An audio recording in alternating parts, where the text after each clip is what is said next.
नमस्कार दोस्तों, stock market studies में फिर से एक बार आपको दिल से स्वागत करता हूँ। तो आज मैं फिर से आपके सामने कुछ इम्पोर्टेंस कंपनी के अपडेट शेयर करने वाला हूँ। तो उनमें से जो फर्स्ट कंपनी है, उसके बारे में चर्चा करूँ, उसका नाम है मेजोगन डक शिप बिल्डर्स। देखिए, मेजोगन डक शिप बिल्डर्स बेसिकली एक ऐसी कंपनी है, जिसके ऊपर हर किसी का फोकस है, क्योंकि कंपनी लगातार जिस तरीके से परफॉर्मेंस किया और इस परफॉर्मेंस करने के बाद एक करेक्शन भी हुआ और मुझे जो लेवल्स चाहिए था, उसी लेवल तक कंपनी आ चुके हैं। देखिए, लगातार जर्नी करने के बाद मैंने आपको बताया कि कंपनी के ऊपर यहाँ पे एक रेंज क्रिएट हुआ।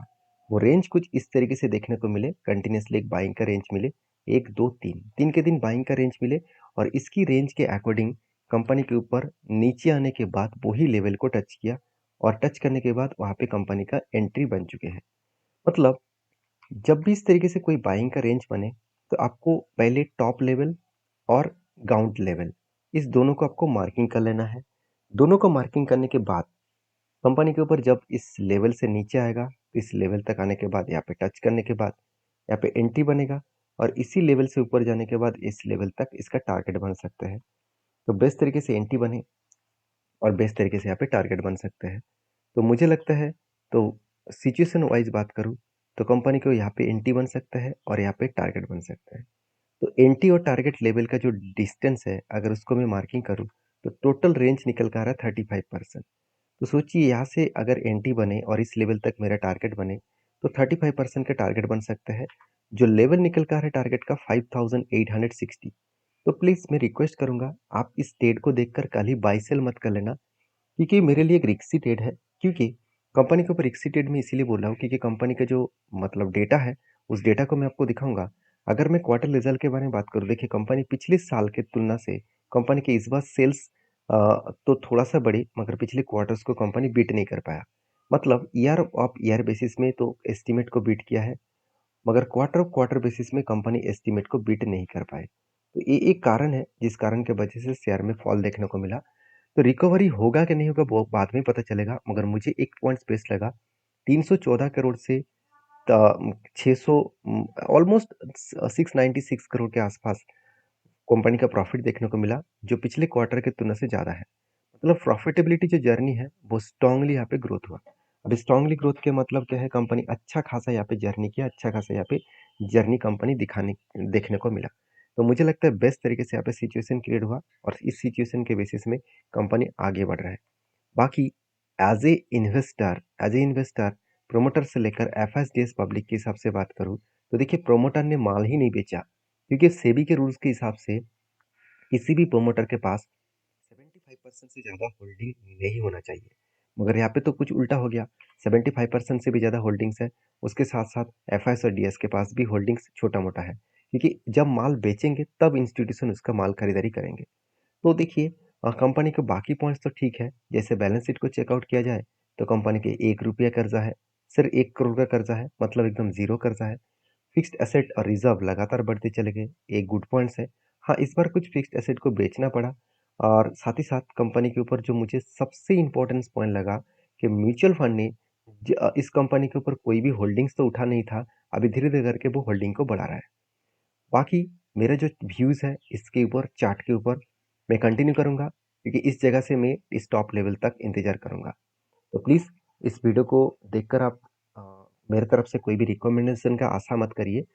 मेरे तरफ से सिर्फ एक ही बात कहूँगा कि आपको खुद के ऊपर भरोसा है, खुद ने इस तरीके से स्ट्रैटेजीज़ के ऊपर काम किया है, तो ज़रूर उस स्ट्रैटेजीज़ को फ़ॉलो करके काम करिए। क्योंकि हमेशा मैं आपको बोलता हूँ कि बैक टेस्टिंग करके ही काम करना, किसी भी कंपनीज़ को और ब्लाइंडली काम मत करना। तो मेरे व्यू आपके साथ शेयर किए हूँ, आपके क्या व्यू है ज़रूर मुझे कमेंट्स करके बता सकते हैं। अभी चलो नेक्स्ट कंपनी के बारे में चर्चा कर लेते हैं। नेक्स्ट कंपनी का नाम है केपीआईटी टेक्नोलॉजीज़ लिमिटेड। देखिए, बहुत दिनों के बाद केपीआईटी टेक्नोलॉजीज़ के बारे में बातचीत कर रहा हूँ। क्योंकि इसका अगर चार्ट को मैं देखूँ, इसका चार्ट पैटर्न्स को अगर मैं देखूँ, तो इसके ऊपर एक पैटर्न्स देखने को मिला था। कुछ इस तरीके से पहले कप बने, उसके बाद एक हैंडल पैटर्न बने थे और फाइनली इस जगह पे जब ब्रेकआउट हुआ, तब मैंने इस कंपनी के ऊपर कंटिन्यू करने का डिसीजन लिया और फाइनली मुझे लगता है कि ऑलमोस्ट टारगेट के नज़दीक में है। मगर यहाँ पे जिस तरीके से बार-बार एक विक्स क्रिएट हो रहा है, विक्स का मतलब क्या है? एक शैडो। अब शैडो को ह किसको कहा जाता है? देखिए, कोई भी कैंडल को अगर इस तरीके से बने, इस ऊपर साइड को शैडो कहा जाता है। तो यहाँ पे देखिए बार-बार वो शैडो क्रिएट कर रहे हैं, बार-बार। मतलब एक बार नहीं, दो बार नहीं, बार-बार वो शैडो क्रिएट किया और इसी शैडो के अकॉर्डिंग कंपनी के ऊपर यहाँ पे करेक्शन होने का चांसेस है। तो यहाँ से ही करेक्शन होने का चांसेस है, यहाँ पे गिरावट होने का चांसेस है। तो मुझे लगता है जिस तरीके से सिचुएशन क्रिएट हुआ है, उसके अकॉर्डिंग कंपनी यहाँ से जर्नी करने के बाद इस हाई लेवल तक जा सकता है, जो लेवल निकल कर है करीबन 1975 रुपीज़ के आसपास। जो इस कंपनी के लाइफ टाइम हाई के ऊपर है, क्योंकि इसका लाइफ टाइम हाई तो पहले ही ब्रेक कर चुके हैं और वो भी हाई वॉल्यूम के साथ, तो इजीली वो उस लेवल तक जा सकते हैं। अभी लेवल तक तो जाएगा, क्या सचमुच कंपनी में दम है आगे बढ़ने का? अगर मैं इस केपीआईटी टेक्नोलॉजीज के बारे में बात करूँ तो कंपनी के एक पॉइंट्स आपको वीक दिखेगा, बाकी सब कुछ ठीक है। जैसे कंपनी का पी रेशियो, कंपनी का पी रेशियो एवरेज देखा है तो 54 है और कंपनी का करंट पी रेशियो कितना है? अराउंड 75 के आसपास है। और इंडस्ट्रीज पी रेशियो के हिसाब से भी बहुत ज़्यादा हाई है, क्योंकि इंडस्ट्रीज पी रेशियो इसका 50% कम है। बाकी आप देख सकते हैं कंपनी का इनकम, कंपनी का डेप्थ, कंपनी का होल्डिंग, सब कुछ आपको ठीक ठाक दिखेगा। जैसे इस बार भी कंपनी सेल्स सबसे हाईएस्ट जनरेट किया, आज तक की सबसे हाईएस्ट सेल्स जनरेट हुआ क्वार्टरली, और एक्सपेंस इंटरेस्ट सब कुछ मिटाने के बाद कंपनी के जो ऑपरेटिंग प्रॉफिट है वो 19% से 21% हो चुके हैं। देखिए एटलीस्ट 3 क्वार्टर्स को देखा है तो कंपनी 21% को ही मेंटेन कर रहा है। बाकी इस कंपनी का जो नेट प्रॉफिट है 134 करोड़ से 200 करोड़ तक कंपनी का नेट प्रॉफिट देखने को मिला। मतलब बेस्ट तरीके से यहाँ पे नेट प्रॉफिट कंपनी को देखने को मिला, जो कंपनी को आगे बढ़ाने के लिए काफ़ी है, जर्नी करने के लिए काफ़ी है। बाकी इस कंपनी के ऊपर एज ए इन्वेस्टर, प्रोमोटर से लेकर एफएसडीएस पब्लिक, हर किसी के पास आपको इन्वेस्टमेंट देखने को मिल जाएगा। तो जो कंपनी इतने शानदार तरीके से काम कर रहा है और जिसका सारे डेटा पॉजिटिव है, सिर्फ वैल्यूएशन हाई होने के कारण कंपनी को बेकार कहना ठीक नहीं होगा। तो देखिए मैं हमेशा वैल्यूएशन को तो चेक करके काम करता हूँ। तो जो सेक्टर में ग्रोथ है, जो सेक्टर लगातार भागते चले जा रहे हैं, क्योंकि कंपनी टोटली ऑटो सेक्टर के ऊपर डिपेंडेंट है, क्योंकि अगर इस कंपनी को बिजनेस को अगर समझेंगे तो आपको खुद पता चलेगा कि कंपनी किसके ऊपर डिपेंडेंट है। आप देख सकते हैं प्रोडक्ट इंजीनियरिंग सर्विसेज के ऊपर, तो 93% इसी के ऊपर काम करते हैं। बाकी कंपनी का प्रोडक्ट ऑर्गेनाइजेशंस के ऊपर 7%। तो कंपनी के ऊपर देखिए जो फ्यूचर डेवलपमेंट जो प्रोडक्ट है उसके ऊपर 61% और बाकी आर्किटेक्चरल एंड जो मतलब मिडिलवेयर्स है कंसल्टिंग का, उसके ऊपर कंपनी 20% काम करता है। साथ ही साथ क्लाउड बेस जो सर्विसेज है उसके ऊपर 18% काम कर रहा है।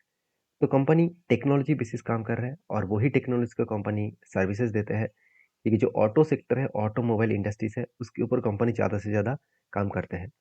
तो ऑटो सेक्टर जितना ग्रोथ करते रहेंगे, इस कंपनी का भी ग्रोथ होता रहेगा। तो इंडिया में अभी तो सिर्फ ऑटो सेक्टर में जर्नी स्टार्ट हुआ है, फ्यूचर में एक बड़ा धमाका होने वाले हैं। तो नेक्स्ट जो कंपनी है उसके बारे में चर्चा करूँ, उसके उसके नाम है, आप देख सकते हैं, उसका नाम है पतंजलि फूड्स लिमिटेड। तो बेसिकली पतंजलि फूड्स लिमिटेड कोई छोटा मोटा कंपनी है तो नहीं, कंपनी लगातार एक अलग लेवल का परफॉर्मेंस यहाँ पे दिखाते चले आया है। क्योंकि पतंजलि के ऊपर जब मुझे टेड मिला, देखिए दो तरीके से टेड मिला। पहले देखिए कंपनी के ऊपर यहाँ पे एक पैटर्न्स मिला, पैटर्न कुछ इस तरीके से था, पहले कप है, उसके बाद हैंडल पैटर्न बने, उसके बाद ब्रेकआउट हुआ और ब्रेकआउट कन्फर्मेशन हुआ, और उसके बाद जब रिटेस्ट किया तब मैंने इस जगह पे एंट्री लिया और इसका टारगेट लेकर चलो, एक लंबा टारगेट लेकर चलो। जो टारगेट मुझे निकल के आया है देखने को मिला 2062 रुपीज़ के आसपास। मतलब यहाँ से कंपनी एक अच्छा खासा जर्नी करके इस लेवल तक टारगेट को अचीव करने वाले हैं। तो मुझे लगता है जो सिचुएशन यहाँ पे क्रिएट हुआ है उसके अकॉर्डिंग कंपनी अच्छा खासा जर्नी करके टारगेट को अचीव करेगा। तो जब यहाँ पे मैंने एंट्री लिया था, मुझे 2 दोस्तों ने कमेंट्स किए थे कि सर कंपनी के ऊपर सुप्रीम कोर्ट ने हर प्रोडक्ट के ऊपर 1 करोड़ का फाइन लगाया, इसके ऊपर एक आरोप लगाया, तो क्या कंपनी के ऊपर काम करना सही होगा?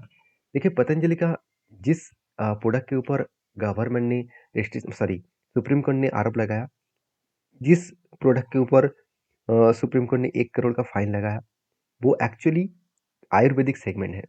तो पतंजलि का आयुर्वेदिक सेगमेंट और पतंजलि का जो फूड सेगमेंट है, जो एफएमसीजी प्रोडक्ट का सेगमेंट है, दोनों अलग है। तो इसीलिए मैं इस कंपनी के ऊपर कंटिन्यू किया, क्योंकि कंपनी का परफॉर्मेंस सही था।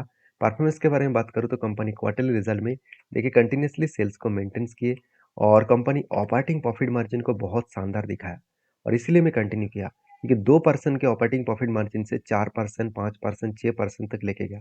देखिए कोई भी एफएमसीजी कंपनी के ऊपर अगर 1% भी ऑपरेटिंग प्रॉफिट मार्जिन बढ़ गया तो सोचना उस कंपनी में कुछ ना कुछ पॉजिटिविटी होने वाला है, जिसके चलते आपको ऑपरेटिंग मार्जिन अच्छा खासा देखने को मिला।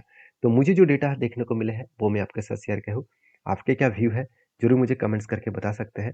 और बेसिकली इस कंपनी के ऊपर बेस्ट पॉइंट मुझे लगा, कंपनी का नेट प्रॉफिट हर साल में बढ़ते चले गए। हर साल में कंपनी बढ़ाते चले गए। हाँ, बीच में थोड़ा-सा कम हो गया था, उसको रिकवरी कंपनी कर चुके हैं। और यही कारण के वजह से मैं इस कंपनी के ऊपर पॉजिटिव हूँ।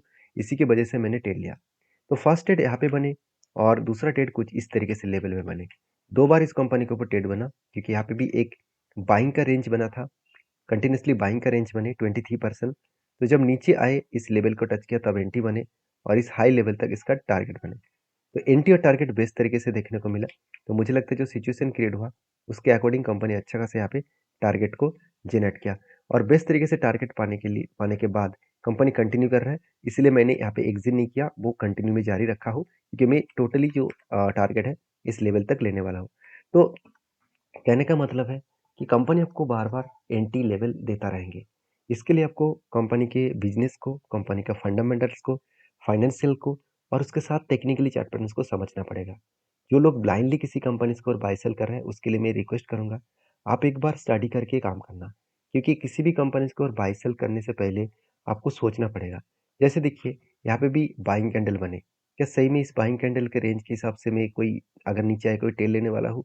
देखिए, मुझे चाहिए था 20%, मगर यहाँ पे 20% तो बना नहीं, क्योंकि जो बाइंग कैंडल बने इसके रेंज 17% बने। तो उसके अकॉर्डिंग मुझे यहाँ पे 20% नहीं दिखा, तो मैं इस कंपनी के ऊपर कंटिन्यू यहाँ पे अगर नीचे भी आए, तो मैं और कोई फ्रेश एंट्री नहीं लेने वाला हूँ।